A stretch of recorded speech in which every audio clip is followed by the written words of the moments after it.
Balobi au secrétaire général à IDPS Akimi. Balobi Boye. S'il faut mourir, n'a pas fait la caca place. Comment expliquer Bisso IDPS Lelo? Bakomi Koyebi Sabino Biloko pour vous faire peur. Et puis Biloko Boza Kobana Yango. Naza Komi Tuna. Toza ba combattant ou bien toza ba combattant. Eloko Bazaki Kolobakeno, secrétaire général Akimaki. Ezaki pona nini? Pour pas démoraliser, Mampinga Nabiso Balobakeno, tous les dignitaires et à régime Bakomi Kokima. Mais Nazako Rasire, Bina na Poko Alero, Mokonzi Amboka, Azako contrôler situation Nyos, Ezana Maboko Nae. Boyoki Amo Malam. Bao Bayaki Pona Ba intérêt na Bango. Le moment est arrivé au Bakoti Kabiso, Bakokene na Bango. Mais nous sommes Bakoti Kala na Mokonzi Amboka. Totikala Setseko, Ndenali Puta, na wax de Maman Mosika, Netoko Maka légende, na 3.5, 4.5, to 5.5 $, signature Yalibela et Tikali, inoubliable, avec le wax de Maman Mosika.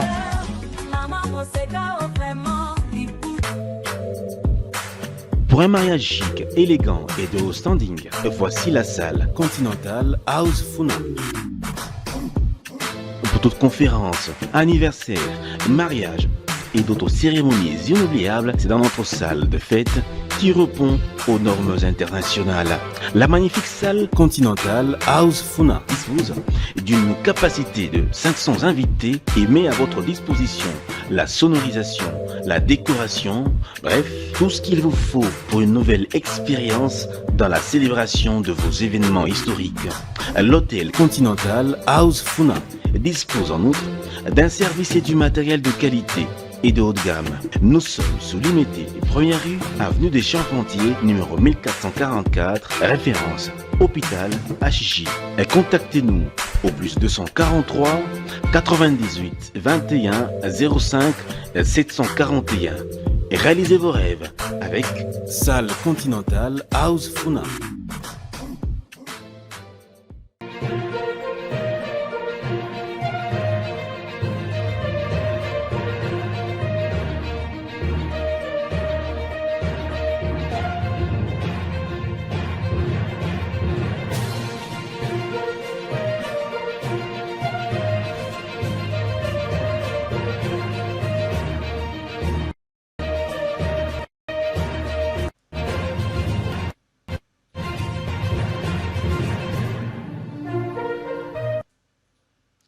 Bienvenue sur Politikon pour cette émission spéciale.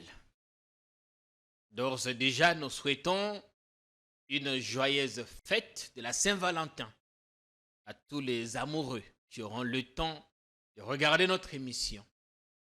L'amour peut-il nous aider à retrouver la paix là où les armes ont fait énormément de victimes?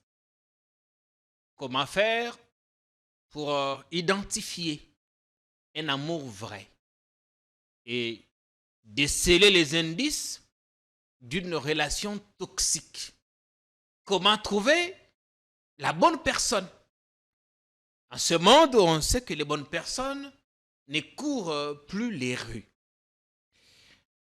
En ce 14 février, nous avons fait le choix d'avoir quelqu'un, un homme que vous connaissez sous une autre casquette, politicien, ancien ministre, avec diplomate de carrière.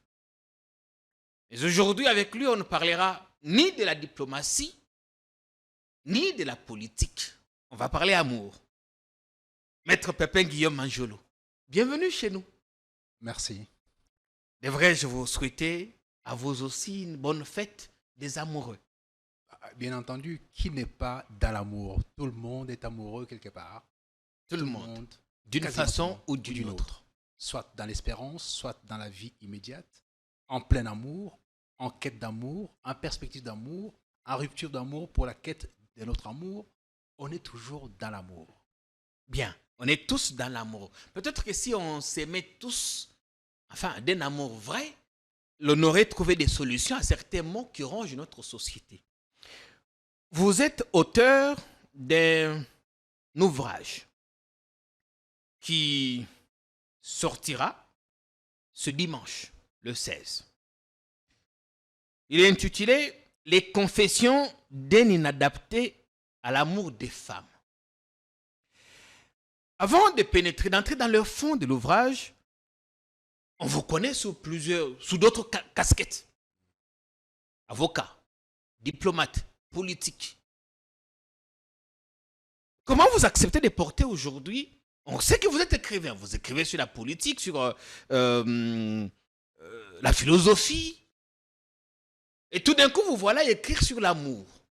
Vous parlez des blessés de guerre, de l'amour toxique.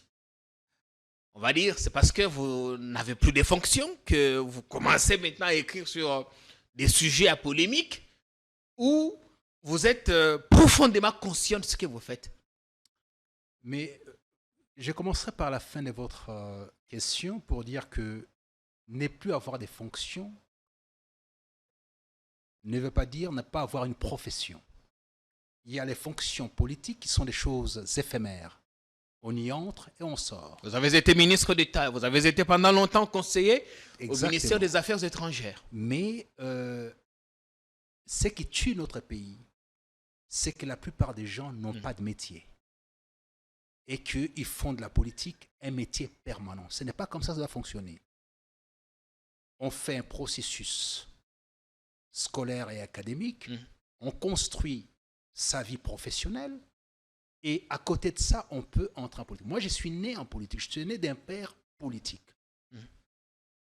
Membre de la délégation qui a signé l'acte de l'indépendance à Bruxelles en 60, ministre dans l'unité kassaïenne, haut fonctionnaire de la République.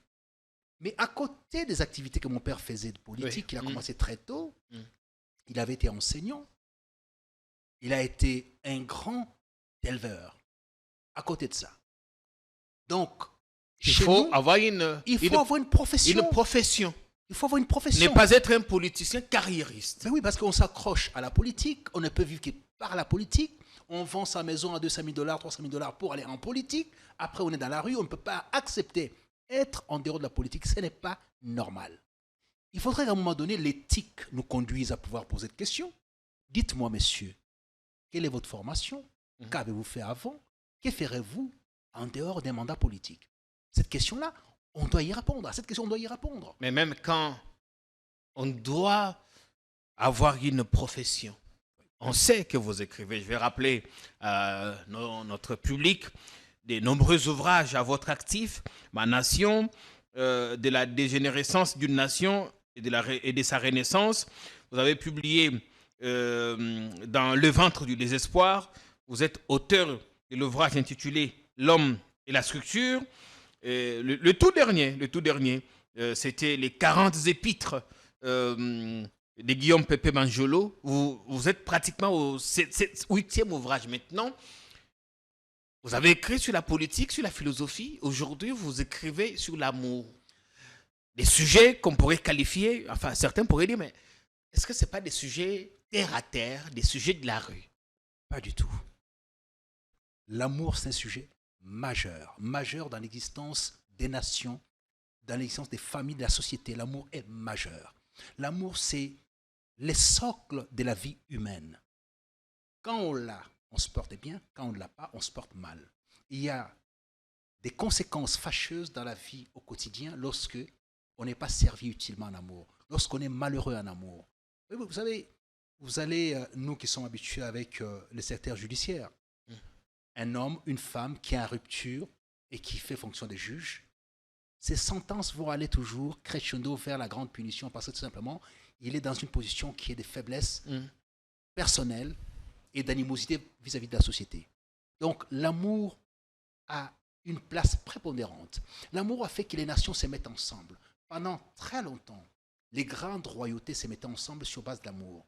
C'est-à-dire qu'une principauté et une autre se mettaient ensemble sur base du mariage, par l'amour. Et on pouvait se séparer par l'amour. On a eu une histoire terrible ou extraordinaire si on veut, entre César et Cléopâtre. entre l'Égypte et la Rome antique, et qui a produit même un Césarion, dans l'amour entre une reine qui règne sur un royaume et un roi, un empereur qui règne sur un empire. Ils sont mis ensemble par l'amour et ils ont fédéré. Réajustez votre micro, s'il vous plaît, surtout à votre gauche. Ouais. Oui. Ouais. Ils ont fédéré leurs intérêts. Donc, l'amour est un élément clé.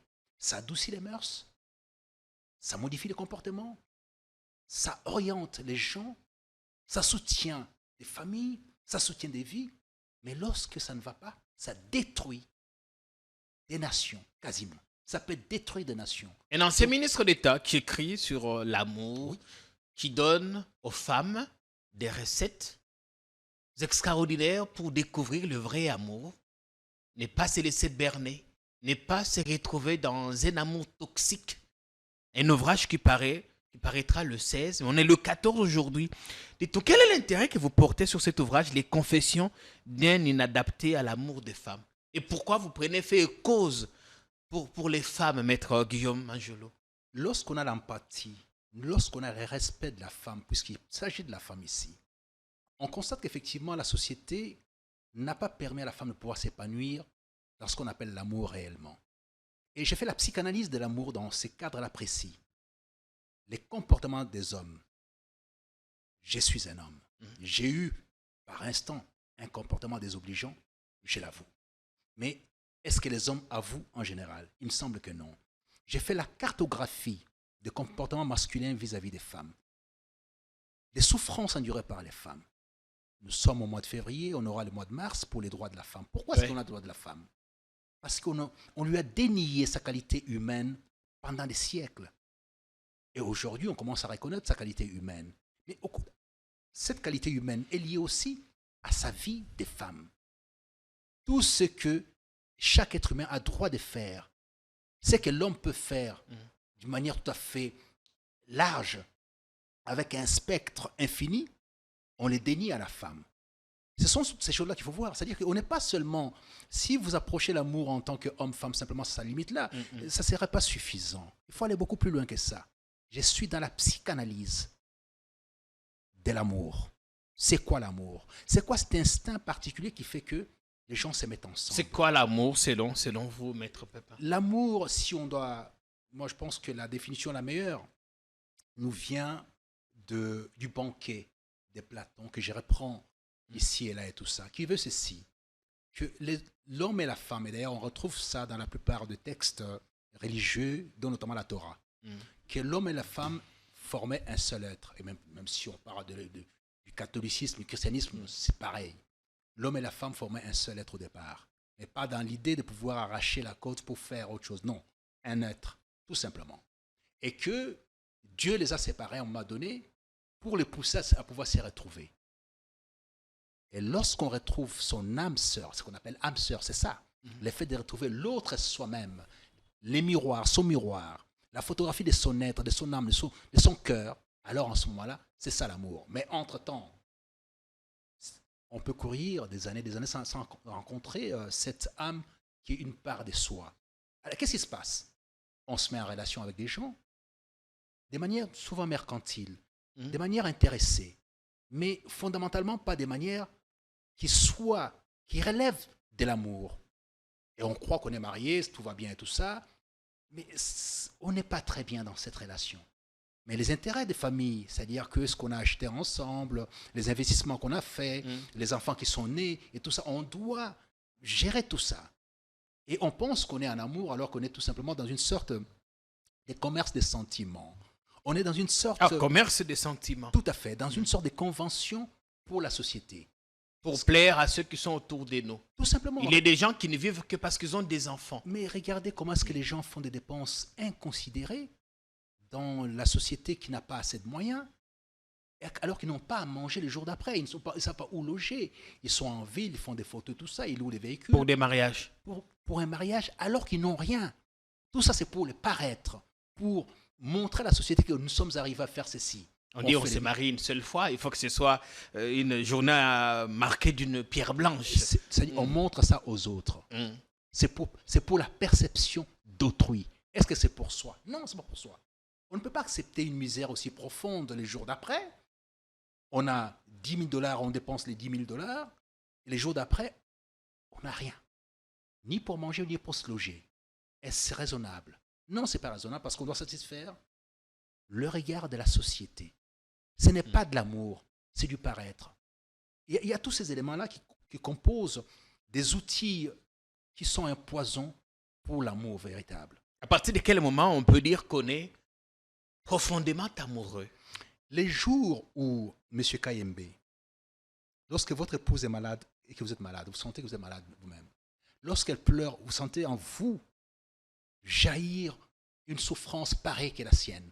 Ces jours-là, vous direz que vous êtes un homme amoureux et qu'elle, elle verra en vous la photographie de ce qu'elle est et par conséquent, elle se dira « je suis une femme amoureuse ». Là, c'est quand on est déjà marié, mais quand on ne l'est pas encore et qu'on cherche à épouser, à s'engager dans une relation. Mais c'est là qu'il faut peser les choses pour évaluer que si effectivement la personne qui est en face de nous est une personne qui calcule en fonction de ses intérêts immédiats ou c'est une personne qui intègre le fait que nous allons former un être, celui d'origine, celui qui s'est séparé, qui doit être en train de se remettre ensemble. Et ça, on le sent par le fait que, bon, on doit se rencontrer à tel endroit. Là, quand la personne arrive, au lieu de se contenter de vous voir, elle va chercher à voir que dans les lieux où je me trouve n'est pas convenable. C'est-à-dire que les choix du lieu passent avant la présence de la personne. Tout doucement, on commence à déceler qu'effectivement l'intérêt est là, la perception des autres est importante, plutôt que moi. Le moi qui s'amène vers elle n'a aucune importance, mais c'est plutôt l'environnement, puisqu'elle peut s'amener avec des gens et tout ça. Mais ça, c'est une question aussi de discipline personnelle. Comment voulez-vous amener quelqu'un qui a un bac +5, qui travaille dans une banque ou qui a des responsabilités dans un bar à Kingasani, par exemple? Mais c'est une question de choix aussi. C'est une question. Ouais, mais là, vous êtes dans la perception. On n'est plus dans l'amour, là. C'est autre chose. Dans l'amour, on peut. Non, mais là, vous êtes dans les calculs. Vous calculez les potentiels d'une personne par rapport à une autre et qui tentent de pouvoir se mettre ensemble. Bon, ça, vous compliquez les choses parce que vous calculez. Or, dès que vous sortez du calcul, vous êtes dans l'amour. Dès que vous replongez dans le calcul, vous n'êtes plus dans l'amour. Parce que très souvent, qu'est-ce qui se passe? C'est les hommes qui ont un peu plus d'argent que les femmes, qui vont épouser les femmes, qui sortent globalement des niveaux un peu plus bas. C'est toujours ça. En gros, c'est ça. Il y a des exceptions, bien entendu. Mais simplement, si on devait considérer que chaque personne ayant un peu de fortune, ayant un peu de moyens, devait obligatoirement épouser quelqu'un qui soit à la même hauteur qu'elle, ça ne se passerait pas. Il n'y aurait pas d'amour.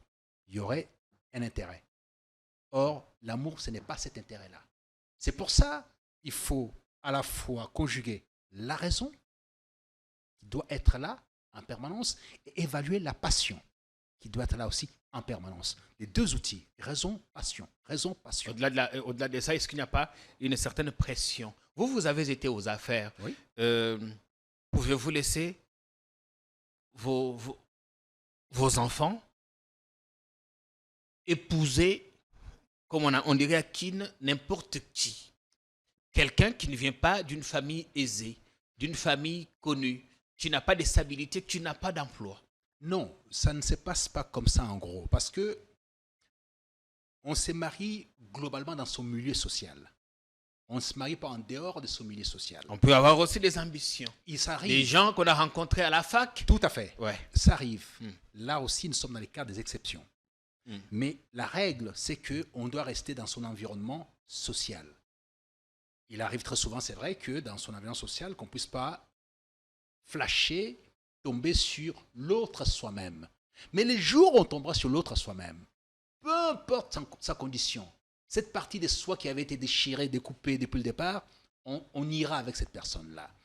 Mais sur le plan structurel, il est vrai que les gens se mettent ensemble en fonction de leurs affinités. D'ailleurs, ce que Goethe appelle les affinités électives. On n'est choisi que quelqu'un qui correspond à ce qu'on est, à ce qu'on a vécu, à ce qu'on a traversé. Est-ce qu'on est toujours dans l'amour ou plutôt dans l'opportunisme? Non, on est dans l'environnement où se déploient nos possibilités. C'est-à-dire les réflexes est lié à l'environnement. Les réflexes est lié à la perception qu'on a de la personne. Parce que bon, on peut être avec une... Moi j'ai un goût particulier pour des femmes minces, élancées. C'est le cas de mon épouse. Okay. Bon, c'est-à-dire que je peux être avec une femme de mon milieu qui a un potentiel un peu plus développé. Ça ne sera pas mon goût. Qu'elle soit de mon milieu social ou pas, ce n'est pas mon goût. Il y a tous ces éléments-là qui viennent en ligne de compte. Il ne suffit pas d'avoir la fortune égale ou semblable à celle de l'homme, mais il y a aussi un critérium d'appréciation par rapport à la beauté. Et puis il y a aussi, le plus important, c'est ces coups de cœur particuliers qui est lié aux origines de l'amour. C'est ce que je dis dès le départ.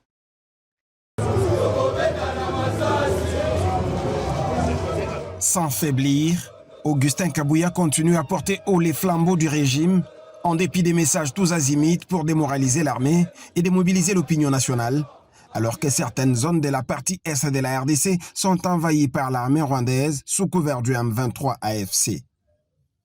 C'est mardi 18 février 2025, au milieu d'une masse importante, l'homme a quitté sa résidence à pied vers le siège national sur 11e rue Limité résidentielle, où l'attendaient des centaines de militants pour une causerie morale.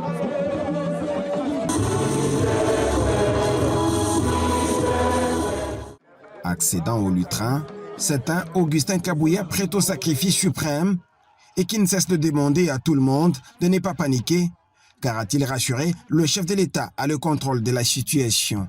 Balobi au secrétaire général à IDPS Akimi, Nalobi Boye, s'il faut mourir, n'a pas fait la caca place, comment expliquer Bisso IDPS le nom, Bakomi Koyebi Sabino Biloko, pour vous faire peur, et puis Bilo pas vous accompagner Yango, Naza Komi Tuna, Tozaba combattant ou bien Tozaba combattanté. Eloko Babzaki Kolobakeno, secrétaire général Akimaki. Et ça qui prend un nid. Pour pas démoraliser, Mampinga Rabiso Balobakeno, tous les dignitaires et un régime Bakomi Kokima. Mais Nazako Rassire, bien la Foko Alero, Mokonzi Amboka, Azako contrôler la situation, et ça n'a pas beaucoup naïe. Boyoki Amo Malam. Bao Bayaki Pona Ba intérêt na Bango. Le moment est arrivé au Bakoti Kabiso Bakokene na Bango. Mais nous sommes Bakoti à la Mokonzi Ebele Babandaki ko utiliser les réseaux sociaux pour na kofinga secrétaire général. Batindaki Bango na bao bazo bonisa biso lelo. Bolokaki ba mususu balobi o biso tolongo na IDPS mais yo longwaki na IDPS. Nikamoni na secrétaire général à IDPS. Bande konabiso nyonso, même bao baza na ba territoire occupé et pas barandé. Babanga eloko mokote. Bitumba oyo tobanda yango kala, eza lelo te. Bato bayaki na makambu oyo, parce kazaki na téléphone na ye, parce kavandaki quelque part, bapesaki mbongo. Bato yango bokomona bango nyonso bakokende, biso bakolo makambo tokotikala awa. À ceux de ses opposants qui réclament la démission de Félix Tshisekedi, la réponse du nommé AK-47 est tranchante. Mwana bitinda moko ya Katumbi alobi boye. Frank Djongo alobi que tout commence par la démission de Félix Tshisekedi. Félix Tshisekedi ne démissionnera jamais. Si telle est la démarche, la comme Sabino que bakokunda biso nyonso avant Félix Tshisekedi a démissionné. Bao bamoni que bakokoka yango te, nzela yango bakende. Biso tokotikala na mokonzi mboka tina suka. Félix Tshisekedi a s'improvisé comme président de la République. Aza élu, il y a peuple congolais. Biso tokondimaka te ata malamoko que domination étrangère et ya kokonza biso aw. Boza ko kangai. Bao baza koloba o Félix a trahi. Il a trahi qui? Puisque ba accord wana eza Kabila mutu asinyaki yango. Kabila manaye kopesa bango 60 millions de dollars à la fin de chaque année. Tant que le président Félix Aye a bon kopesa biloko wana. Bon, entre Kabila na Tshisekedi, nana trahi ba Congolais. En outre, Augustin Kabouya a appelé différents responsables des structures du parti à la vigilance, mais surtout à faire preuve de sagesse avant d'organiser une quelconque manifestation publique. Il faut en résister contre l'occupation étrangère. moto aya te akosa yo ke non tozosala action boye avant ya koposer n'importe quel acte il faut quotidien yango bamema bino na loyenge te. L'heure est venue où les vrais collaborateurs du chef de l'État devront se manifester, lance Augustin Kabouya, tout en exhortant les uns et les autres à ne communiquer que pour défendre l'intérêt national. Le moment est arrivé où il y a Toyeba qui est qui et qui est vrai allié. Nakati na biso awo nalingi koyoka message moko te ya mabe oyo eza kodécourage mampinga na biso. Oza kolanda ngai awa message na biso eza kaka ya kosoutenir tata mokonzi ya ekolo na baforces armées na biso na bacombattant na biso bawazalendo. Oza kolanda ngai badiscours tribal ezala te biso nyonso toza mutu moko mongala moswahili mokongo moluba toza mutu moko nzambe apambola bino. C'est dans une ambiance de solidarité et de confiance que le secrétaire général faisant office de président et de l'UDPS, Augustin Kabouya, a bouclé sa causerie morale. Tout ça, c'est à découvrir parce que il faut rappeler au public que le livre sera présenté le dimanche. Nous serons tous là. À la présentation, il est prévu un cocktail. Vous donnez $30. Enfin, vous appelez à ce numéro, je le donne à la télé. Si vous êtes à l'étranger, vous mettrez plus 243 82 060 71 ou bien 71 39 à la fin. 082 060 71 39. Le dimanche 16 février 2025 à 14h. L'endroit vous sera donné après réservation, quand vous appellerez. Parce qu'on ne sait pas dire ça à la télé. On voudra, l'auteur va en parler, on voudrait que ce soit un moment de détente et d'échange, suivi des débats, après présentation. Mais on revient d'abord dans l'ouvrage. Quelles sont les bonnes questions qu'il faudrait se poser quand on est sur le point de s'engager dans une relation? Il faut toujours avoir cet équilibre entre la raison et la passion, mettre au même niveau. Raison et passion. Raison et passion. On est passionné par l'autre, on est passionné par sa beauté, on est passionné par son intelligence, on est passionné par ses courbes, on est passionné par tout ça, on est passionné par sa capacité à pouvoir se suffire en tant que personne. Très bien. La raison. Est-ce que c'est la bonne personne? Est-ce que son caractère vis-à-vis de moi, son empathie, sa façon de discuter, sa considération par rapport à l'autre? On peut avoir des belles courbes et être à la fois inculte. Et tout à fait. Il y a toutes ces choses-là. C'est-à-dire que c'est ça. On tombe dans les cultures. C'est-à-dire, bon, on peut avoir, par exemple, deux personnes qui ont fait l'école. Il y a une personne qui est très attirée par l'art, qui aime l'art, qui est profondément dans l'art, et l'autre qui déteste ça. Quel est l'équilibre? Voilà. Raisonnablement, il faut se poser la question, est-ce qu'on va s'épanouir dans une relation où, lorsque je parle musique classique, l'autre se sent mal à l'aise, lorsque je parle jazz, l'autre se sent mal à l'aise, lorsque je parle théâtre, il se sent mal à l'aise, lorsque je parle peinture, on se sent mal à l'aise, lorsque je parle jardinage, ça lui pose un problème, et que tout doit être lié à la nourriture, au sexe, à la production d'enfants et à faire de l'argent. Ces côtés très basiques comme ça de la vie humaine qui est une vie presque animale. C'est pareil que un cheval qui broute, un âne qui broute, un lion qui chasse, et puis c'est tout, ça s'arrête là. Donc est-ce que l'humain ne peut pas être limité à ça? L'humain doit s'épanouir d'abord dans les arts et dans la culture.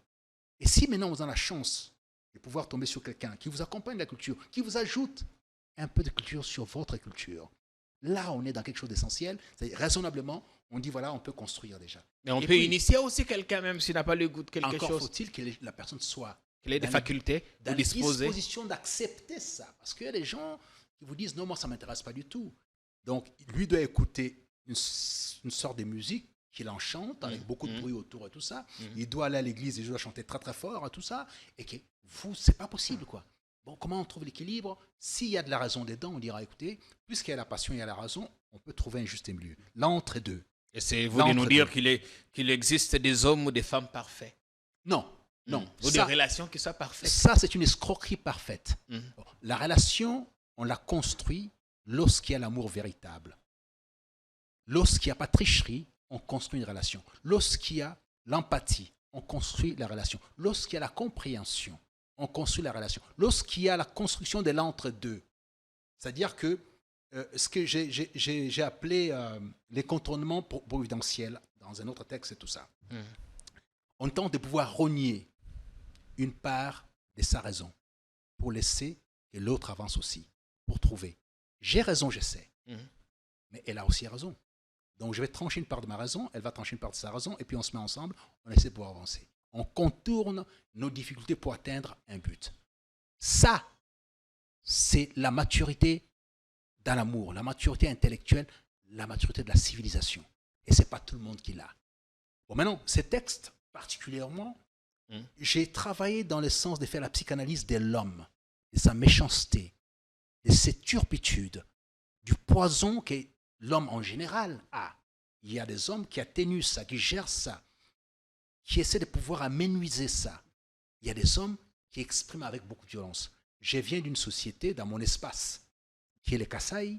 On sait très bien comment les hommes se comportent. En général, il y a des exceptions, mais en général, la violence verbale, l'autorité absolue, la soumission, mais décidée de manière tout à fait péremptoire. C'est inacceptable. On est face à un être humain. Cet être qu'il faut choyer, qui partage votre couche, cet être qui porte vos enfants, cet être qui se coupe en 1000 morceaux pour vous, pour gérer les enfants et tout ça. Un minimum de respect. Selon vous, dans l'amour, les femmes sont souvent victimes. 90% des femmes sont victimes. 10%, 15%, 20% d'hommes sont aussi victimes. Mais les faits de l'organisation physiologique des êtres humains qui fait que les hommes sont beaucoup plus forts que les femmes, il y a une sorte d'autorité naturelle à pouvoir s'imposer par la force, par les cris. Tu la fermes, sinon quoi? On passe aux mains. Et ce n'est pas seulement dans la petite société, ça monte dans la très haute société. Je connais des gens de ma condition qui ont une attitude mais malsaine vis-à-vis de leurs épouses, qui frappent et tout ça. C'est inacceptable. Ces femmes que nous voyons d'apparence heureuse sont-elles vraiment épanouies? Très souvent, quand vous voyez une femme faire des emplettes sans cesse, courir les magasins pour s'acheter des choses, très souvent ce sont des femmes malheureuses qui doivent se contenter de pouvoir trouver une sorte d'oublioir. C'est un terme que je tiens de Aimé Césaire. D'oublioir. Oublioir. Comment oublier la souffrance qui est la mienne au quotidien? L'argent, très bien, mais l'amour, il n'y a pas. Et par conséquent, c'est écrit, voilà, je t'ai donné l'argent, et bon, tu m'emmerdais pas et tout ça, écoute, tu regardes pas mon téléphone, tu vérifies pas ce que je suis en train de faire. Il y a cette violence permanente comme ça et tout ça. C'est-à-dire que la femme devient l'objet parce qu'elle a été achetée, parce qu'on a mis l'argent sur la table pour elle. Et j'ai des filles, je ne peux pas accepter que ça leur arrive au motif qu'on les a épousées. Les mariages ne doivent pas être quelque chose qui soit un marché pour vous faire sortir d'une solitude et par conséquent, vous devez payer. Et c'est payer ad vitam aeternam. On n'arrête pas de payer. Tous les jours, on paye. Vous imaginez une femme qui vit cette situation périlleuse, difficile, partie du travail est en train de trembler pour arriver à la maison. Et comme par hasard, le travail de la femme n'est pas considéré. C'est moi qui travaille, toi tu travailles, ton travail là, après tout, c'est pas très important. Tu peux ne pas travailler, ça ira. Et il y a tout ça. Alors que c'est un être humain à part entière qui a besoin de s'accomplir, par le travail notamment. Mais le travail, c'est un accomplissement. Mais la soumission à laquelle vous faites allusion, la Bible le recommande, non? On demande aux hommes d'aimer leurs femmes et aux femmes d'être soumises. Oui, mais cette approche-là, je suis contre, fondamentalement contre ça. Monsieur Kayembe, nous sommes ici en RDC depuis plus ou moins 150 000 ans. Les vestiges qu'on a en RDC, c'est il y a 20 000 ans avec les bateaux d'Ishango, on a trouvé la mathématique dans la partie est du Congo, où il y a des troubles actuellement. Nous avons eu des empires et des royaumes. Les Congos étaient les plus grands. Ils prenaient quasiment une partie de l'Angola, de la RDC, Congo, Brazzaville, jusqu'au Gabon. Gabon, ouais. On n'avait pas de Bible. On n'avait pas de Bible. on respectait les femmes. On n'en avait pas. Quand vous parlez de Kimpavita, vous parlez d'une femme qui a été guerrière. Et la guerrière dont on parle aujourd'hui, ce n'était pas un homme, c'était une femme. Donc votre conception... C'est qu'à l'époque, on disait que la place de la femme, c'est à la cuisine. Non, ça c'est la Bible qui a amené ça avec la colonisation. Avant la Bible, ça n'a pas été comme ça. J'ai des travaux des Frobenius, qui est un Allemand. J'ai des travaux des Soyer, qui est un Belge, qui disent que quand ils sont arrivés, quand ils ont découvert l'organisation sociale de notre pays, c'était quoi? C'était que quand vous allez à un mariage, la femme apporte tout ce qui est nécessaire pour la maison, l'homme apporte tout ce qui est nécessaire pour faire la chasse, pour faire la pêche, pour faire les champs éventuellement. Et les deux familles apportent, c'est ça la dot. Ça a été comme ça pendant très longtemps jusqu'à ce que l'Église chrétienne nous modifie nos comportements et tout ça. Vous savez, nous sommes la seule civilisation qui a complètement effacé ce que nous avons été pour donner place à ce que nous n'avons jamais été et qui d'ailleurs n'est pas appliqué ailleurs. D'où c'est venu, ça ne fonctionne pas comme ça.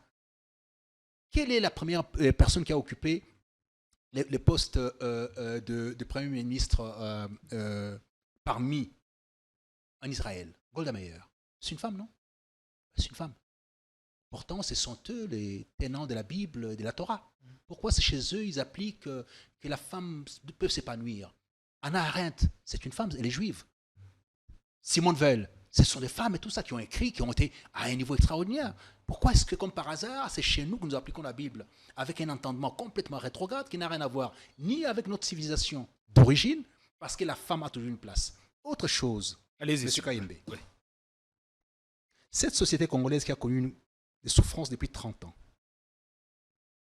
qui la tient? Ce sont les femmes, ce ne sont pas les hommes.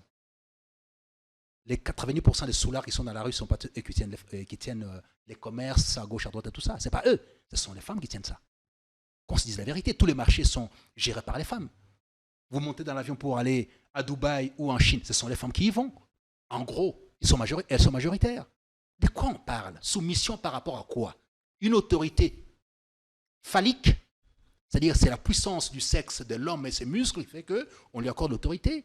C'est une notion qu'il faut bannir. Mais ça, ou la remplacer par quoi? Les humains sont égaux. On est égaux. Il y a du respect qu'il faut avoir. Il y a le respect, c'est un élément clé de notre civilisation, le respect. Le respect dévolu à l'homme, le respect dévolu à la femme. La mère, cette maille qui unit les générations. S'il n'est pas là, tout s'arrête. Dans les pays où l'homosexualité est en train de pouvoir prospérer, la chute vertigineuse de la natalité est là. Donc, la maille qui unit les générations est en train de pouvoir disparaître. Voilà. Donc, on a l'obligation de respecter la femme. Et les mois de la femme ici, actuels, et les mois prochains pour ses droits, m'exigent, moi personnellement, m'ont exigé ces 2 mois-là, de pouvoir produire ces textes. Depuis l'année passée, j'y travaille, pour honorer la femme et dire, et la prévenir, et la prémunir, non seulement la prévenir, mais la prémunir, de ne pas s'hasarder dans des relations aussi hasardeuses qu'on peut avoir pour l'argent, pour ceci, pour cela et tout ça, alors qu'elle a une dignité à conserver, elle a un honneur, et puis elle a un avenir à pouvoir assurer, parce que la femme, c'est la matrice d'une société. Vous donnez donc aux femmes des recettes pour découvrir, dans ce que vous dites vous-même, ce qu'il y a de plus infect dans l'homme. Tout à fait. Tout à fait. Dans l'homme, il y a beaucoup de choses infectes. Vous savez, l'option ou l'adage, oui, l'homme n'est bon et tout ça, c'est la société. J'y crois pas. Moi, je vois l'inverse. L'homme naît dans la lutte du ventre pour sortir, est en lutte permanente. C'est la société qui l'atténue par les règles. Parce qu'on ne peut pas dire que l'homme n'est bon alors qu'on parle de l'état de nature. Dans l'état de nature, il n'y a pas de règles. Chacun fait ce qu'il veut. Il vole, il viole, il fait tout ce qu'il veut. Ce sont les règles sociales qui font qu'on puisse bloquer. Non, ça tu ne peux pas faire, ça tu ne peux pas faire. Autrement, vous prenez 2 jumeaux, vous le lâchez, tout bébé, vous allez voir qu'il y a un qui ne voudra pas partager son repas, qui voudra arracher l'autre. Le plus fort va arracher à l'autre. On n'est pas bon. On est mauvais. La société vous donne les règles en disant non. Pour la conservation de l'espèce, pour la conservation de votre vie, vous devez respecter les règles. Sinon, on vous tuera. Oui, c'est plutôt ça qu'il faut considérer.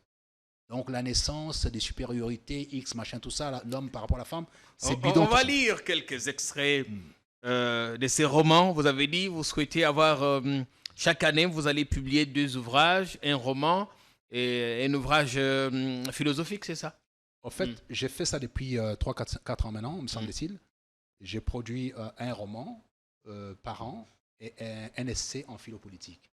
Pour cette année-ci, dont les romans est sorti, l'essai sortira au 2e semestre et qui s'appellera Puissance, avec un sous-titre Si j'étais président. Si j'étais président. Voilà, on va en parler. Je vous poserai la question sur ça. Mais d'abord, ce que vous avez écrit, je suis à la page 17. Un corps de femme, déesse soit-elle, qui se transforme en simple chair et tas d'os au service d'un homme, en quelque chose d'assez proche de la limace, en quelque chose qui indique la fin triste de l'être, de ce qu'il a d'insignifiant. À la page 18, de dérisoire devient une âme basse et pitoyable qui nous exige compassion. Qu'est-ce que vous voulez dire? Je vais dire ceci. Lorsqu'on s'est offert corps et biens à un homme et qu'il n'y a pas de considération, aucune considération, lorsqu'on croit que sa beauté suffit à pouvoir séduire et que finalement cette beauté, après qu'elle ait été usée par la personne qui l'a consommée, jette ça au sol. Qu'est-ce qu'on est? On n'est rien d'autre qu'un ver de terre, une âme basse. C'est pourquoi il faut éviter de se livrer à la personne qui n'est pas capable de reconnaître autre chose que votre physique, autre chose que votre âme, autre chose que votre cœur et vos passions, votre culture par exemple. Si vous n'êtes pas capable de comprendre ça et que vous vous livrez corps et biens, c'est que vous n'avez pas compris que vous étiez un être plutôt supérieur, plus intelligent que l'homme. Et vous dites qu'il existe des hommes qui viennent avec des agendas. Oui. Ils savent même programmer à quel moment la relation prendra fin. Tout à fait. Il y a des hommes qui calculent, les femmes les font aussi, en gros, mais il y a les hommes qui calculent ces éléments-là, qui connaissent la date de péremption de la relation. Ils s'investissent avec déjà la date de péremption en tête. J'arrive, je vais faire ça, parce que mon projet, c'est de devenir telle personne, mais comme je n'ai pas la porte d'entrée, j'entre par cette porte-là. Cette femme, c'est une porte pour moi. Elle ne sait pas. Elle se livre entièrement, alors que elle est juste là, une sorte de pont qui mène d'une rive à l'autre. Dès que la personne traverse les ponts et tout ça, lève les ponts. C'est fini, terminé. On est là, on dit, mais je ne comprends pas, qu'est-ce qui s'est passé, on était bien. Non, vous n'étiez pas bien. Vous croyez être bien, vous, personnellement. Lui avait un agenda, vous n'aviez pas d'agenda. Vous allez voir que la femme s'implique pleinement dans une relation, surtout lorsque cette relation va vers le mariage, vers les enfants et tout ça. Il y a une construction en elle qui prend beaucoup de temps pour être élaborée. L'homme est rapide, en tout et pour tout, il vient vite, il termine vite et puis il s'en va. Alors que la femme est patiente, tout s'est fait minutieusement, pas à pas. Une construction, mais délicate, raffinée, et s'aperçoit que j'ai construit tout ça pour rien. J'étais face à un faussaire. Ce n'était qu'un faussaire. Or, beaucoup d'hommes sont des faussaires. Et plus loin, vous dites que parfois, l'investissement dans la beauté est vain parce que, à un moment donné, ça fane qu'on a une belle femme à la maison ou qu'on est dans une relation avec une belle femme, mais on ne la trouve plus vraiment belle parce qu'on a pris ce que l'on voulait et on se met vite à la quête d'une autre proie. Mais tout à fait. C'est-à-dire que lorsque l'attrait vers la personne, que ce soit l'homme vers la femme ou la femme vers l'homme, était limité simplement à la parure, à la morphologie, aux courbes, c'est très limite. C'est humainement inacceptable. C'est relégué au rang des animaux et des bêtes. Alors que on sait pertinemment que le corps humain évolue, s'amoindrit, se rend difforme et s'avachit. Très rares les gens sont ceux qui gardent leur morphologie jusqu'à quasiment à trépas. Beaucoup, parmi nous, nous étions minces, sveltes, machin, tout ça. Et puis après, on prend de l'envergure, on prend du poids, on prend du gras. Avec l'âge et tout ça, on voit moins bien, on perd les dents. Il y a tout ça qui commence à arriver. Bon, maintenant, si l'investissement de la personne en face était lié seulement à la morphologie, cet investissement aussi fait faillite. Donc, quand arrive la faillite de l'investissement dans la beauté, arrive aussi la faillite de l'amour. parce qu'on avait investi dans la beauté et il n'y a plus de beauté. Une femme mince qu'on a connue au départ, ça devient une grosse femme, ça pose problème. Ouais. Désolé du mot grosse femme, ça devient une femme un peu plus forte Ouais. et ça pose problème. C'est-à-dire on a Qui a pris de la masse. En Ah quelque oui, mais sorte. c'est plus la même chose. Mais maintenant, de nos jours, à la fois, il y en a qui aiment ce qu'on appelle le skinny. Oui. À la fin, d'autres prennent des injections et tout ça pour grossir certaines parties de leur corps, ce qu'on appelle BBL, ainsi de suite. Les femmes sont à la quête permanente de ce que nous voulons, nous. C'est une erreur magistrale. La femme doit être à la quête d'elle-même. Elle doit se voir dans les miroirs pour se plaire à elle, pas pour plaire à l'homme. Ah, mais c'est important de plaire à l'autre. Vous savez, les nombres d'accidents qu'on a eus pour plaire à l'autre, vous savez, la souffrance que les femmes endurent pour plaire à l'autre. On peut se plaire avec pas grand-chose. Il suffit d'être sûr de soi. Une sorte de garantie de soi, assurance de soi, confiance en soi. On arrive à pouvoir, y compris, se trouver belle, même si on est un peu plus lourde, on est un peu plus forte. Mais ce qui compte, c'est quoi? Comment est-ce qu'on additionne à la fois sa morphologie, sa culture, son tempérament, sa vie, sa science et tous ces éléments-là? On ne peut pas se limiter à pouvoir dire je veux plaire à mon homme par rapport au physique. Moi, tu viens me voir en me disant je suis belle, je suis mince, je suis grande, comme tu aimes bien tout ça. Je dis oui, mais très bien, ça me plaît. Ça va limiter à un certain degré. Mais je suis un sapiosexuel, par exemple. Un sapiosexuel, c'est lui qui se déclenche sur les fondements de l'intelligence de la femme. C'est-à-dire quand une femme est intelligente, quand une femme est raffinée, quand une femme, au-delà de son physique, si elle ajoute à cela la science, un peu comme vous qui aimez parler souvent de la Bible, la raison, la science et la raison, et tout ça, la foi et la raison. Ici, à la beauté, il faut ajouter la raison, la science, la culture, les savoirs, le raffinement. La beauté ne suffit pas. Parce que la beauté, on ne va pas faire la chirurgie toute la vie. Ouais. Il y a des limites. La peau est tellement tannée qu'à un moment donné, on ne sait plus quoi faire. Il n'y a plus d'endroit où pouvoir tirer. C'est fini, terminé. On a gonflé ici, on a gonflé là, et puis après, ça devient une sorte d'élément difforme qui ne sert plus à rien. Et puis, attention, il y a toujours une jeunesse qui monte, qui vient éclabousser tout ça en disant non, mais ça c'est fini, terminé. Et comment vous faites maintenant pour faire la comparaison avec celle qui arrive? Si c'était juste pour les plastiques et que les cerveaux étaient vides. Construisez les corps en même temps que vous construisez l'esprit, la culture, la finesse du savoir. Ces deux éléments ensemble, l'homme va vous respecter. Et en ce moment-là, choisissez l'homme qui correspond à vos attentes. Pas l'homme qui viendra juste pour ses plastiques. En plus, souvent, plastiques fabriqués, tripatouillés. On peut épouser pour un intérêt et continuer à sortir. Pardon? On peut épouser pour un intérêt quelconque, matériel ou d'ordre professionnel, mais continuer à entretenir notre relation ailleurs. Bien sûr. Et très souvent, c'est ça. C'est-à-dire quelqu'un va se boire... Prenons l'exemple de ce qui se passe au niveau de l'Occident. Les gens qui partent en Occident, femmes ou hommes, laissent les épouses ou les maris ici, en Afrique. Arrivés sur place, ils se mettent en ménage pour avoir des papiers. Dès qu'ils ont les papiers, ils tentent de pouvoir se débarrasser du partenaire local parce qu'il y a un partenaire qui était resté là. Mais l'intérêt est consommé.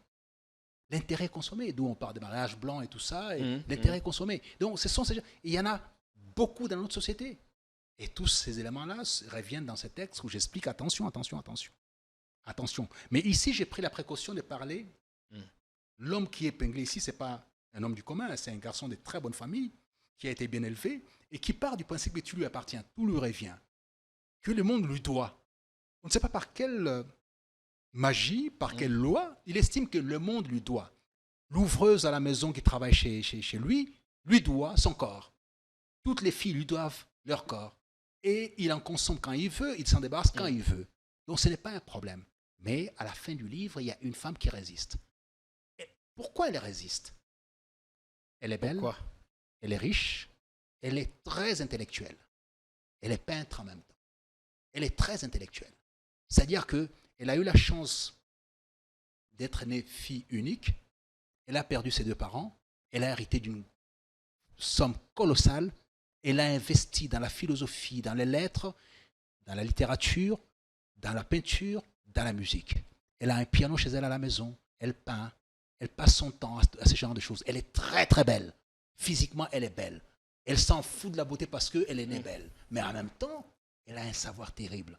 Elle lui parle des Schiller, de Dostoevsky, des Gogol, de Shakespeare. Elle parle de tout ça assez naturellement. Et derrière ça, elle est belle. Alors, les gars se trouvent face à un mur. Enfin, quelqu'un qui lui comprend en disant « Tu es un animal néfaste. Tu es un poison. Avec moi, ça ne se passera pas comme ça. J'ai compris quel genre de personne tu étais. » Et c'est la plus grande confrontation qui est dans ces livres. Et je souhaiterais que la plupart des femmes qui, même s'ils n'ont pas ces moyens-là, puissent avoir cette attitude-là. Parce qu'il n'y a pas que les moyens. Il y a l'attitude, il y a l'allure et il y a les styles. Au-delà de la posture physique, chirurgicale, tout ça, il y a l'intelligence, il y a la posture, il y a la subtilité, il y a les raffinements de l'esprit. On ne va pas tout dire aujourd'hui. Ah, on ne va pas tout dire aujourd'hui. On ne va pas tout dire. Il faut vous laisser quand même sur votre soif. Parce que si on dit tout aujourd'hui, vous n'aurez plus de raison de venir le dimanche. Bon, un dernier paragraphe. C'est l'ouragan d'une forte ardeur. Je suis à la page 113. D'une amplitude dévastatrice qui broie et pulvérise la vie intérieure d'un jeune homme, qui les met dans les périlleuses dispositions d'un animal déchiré, entre le besoin de satisfaire une nature égoïste et de manier avec les mains avides le cœur d'une femme. On est dans l'histoire de ce jeune homme. Ouais. Greta était comme toutes ces personnes dont l'excès de générosité et le trop-plein d'humanité fixent le temps et le style de vie. Elle donne une telle importance à la santé, au bien-être de chaque animal, comme si mission aurait été donnée par Dieu pour soigner les plaies de la nature. Enfin, c'est tellement bon, tellement bon. Le texte est très bien écrit, avec des mots bien trouvés, pour plonger les lecteurs, les amateurs, dans une bonne situation de lire et mieux comprendre. C'est très important. Alors, on en vient à la cérémonie de ce dimanche. Oui, la cérémonie va se tenir à l'endroit qui sera indiqué à ceux qui appelleront au numéro que vous avez donné dès le départ. Le numéro 082 060 71 39. Mettez plus 243 si vous êtes à l'étranger. Et alors, il y a l'accueil, un verre d'accueil, et puis il y a la présentation du livre, et s'ouvrent les débats. Et les gens qui seront là auront, puisque bon, l'invitation consiste à pouvoir acheter les livres et s'installer. Et à la fin, il y aura l'autographe de l'auteur sur chaque livre, mais ça sera ouvert. On parlera amour, on ne parlera pas politique, on ne parlera pas d'autre chose, on parlera amour. La psychanalyse, la photographie, l'évaluation, l'analyse, la profondeur, les abîmes de l'amour et la cime de la beauté des cœurs. Ça sera ça, en fait, les sujets. On va tourner autour de ça. Dites-vous bien, tous les auteurs, tous, Cicéron, Platon. Vous parlez de Platon, puis tout à l'heure on parlait de Platon. Ouais. Platon.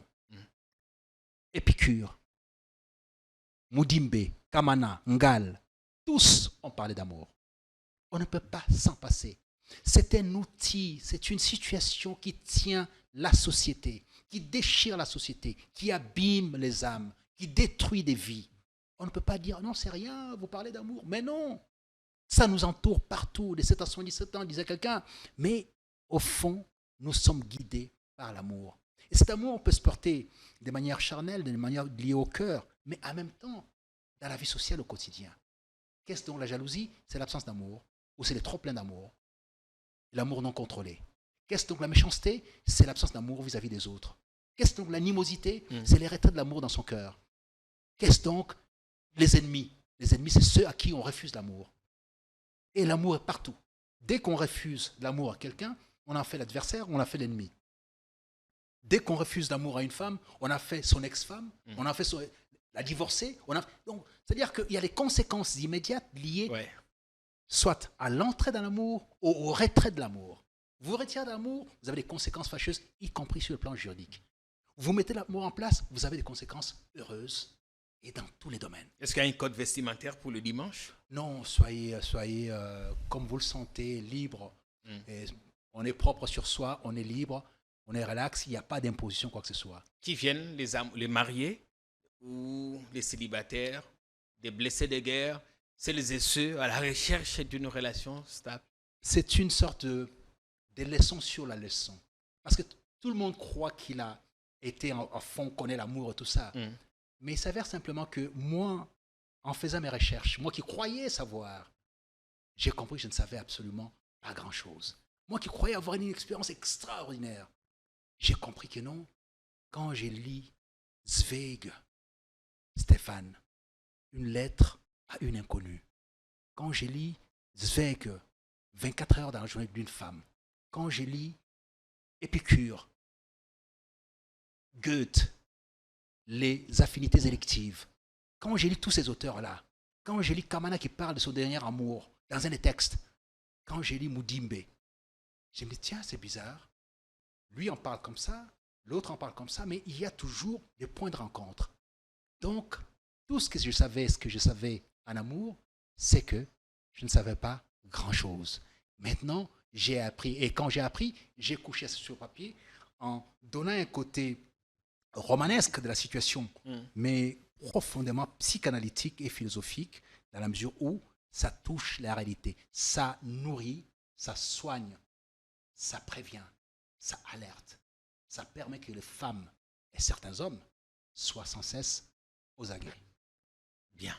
C'est tellement beau à écouter. Rendez-vous dimanche. Appelez à ce numéro 082 060 71 39. $30, le prix de l'ouvrage. Quand vous appellerez, le numéro est sur WhatsApp également. Oui. Quand vous appellerez, on vous donnera l'adresse du manoir, là où sera organisée la cérémonie. À Kinshasa, vous viendrez. Et on va échanger. Merci beaucoup, Maître Guillaume Manjolo, d'être venu vers nous. Monsieur KMB, c'est moi qui vous remercie pour avoir pris du temps en dehors des politiquons habituels. Et je sais. Nous avons politiqué sur l'amour aujourd'hui. Merci infiniment. Merci à vous. Merci au public. Portez-vous bien. Heureuse fête à tous à chacun.